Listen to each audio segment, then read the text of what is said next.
Bonjour à tous. Dans cette leçon, nous allons voir le petit roc et grand roc, un coup de développement et de défense ici des blancs dans leur couloir, représenté par les cases jaunes.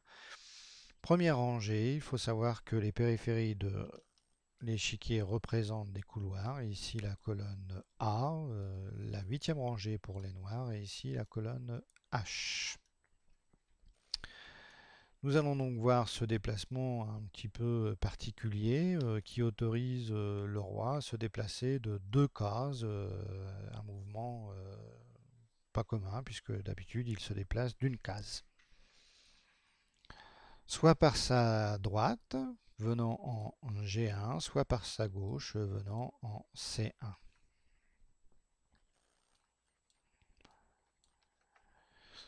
Nous allons voir que les tours vont suivre le roi et pour le petit roc G1, la tour va venir en F1 et pour le grand roc C1, la tour viendra en D1. Le but étant de mettre à l'abri le roi et de relier les deux tours entre elles.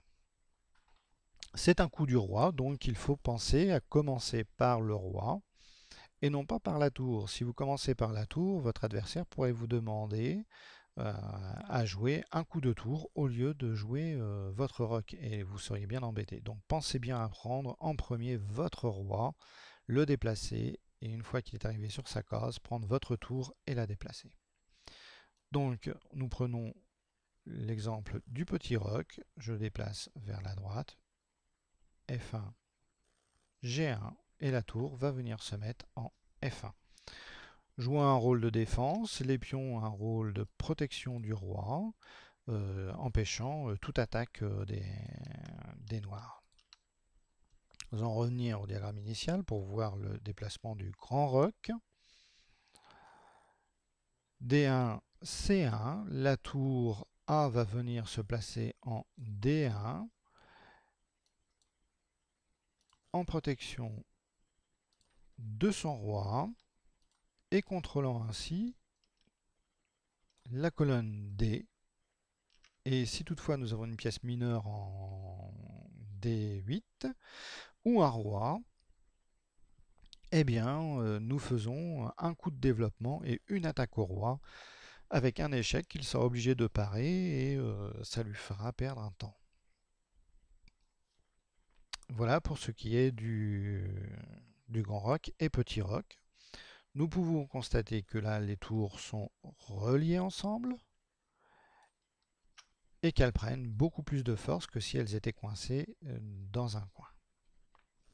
Voilà pourquoi le grand roc et petit roc peut être intéressant. Un, parce que vous mettez à l'abri votre roi. Deux, parce que vous reliez vos tours et vous leur donnez beaucoup plus de puissance. Suivra une autre leçon sur les interdictions du roc, parce qu'il y a évidemment des interdictions dans le roc.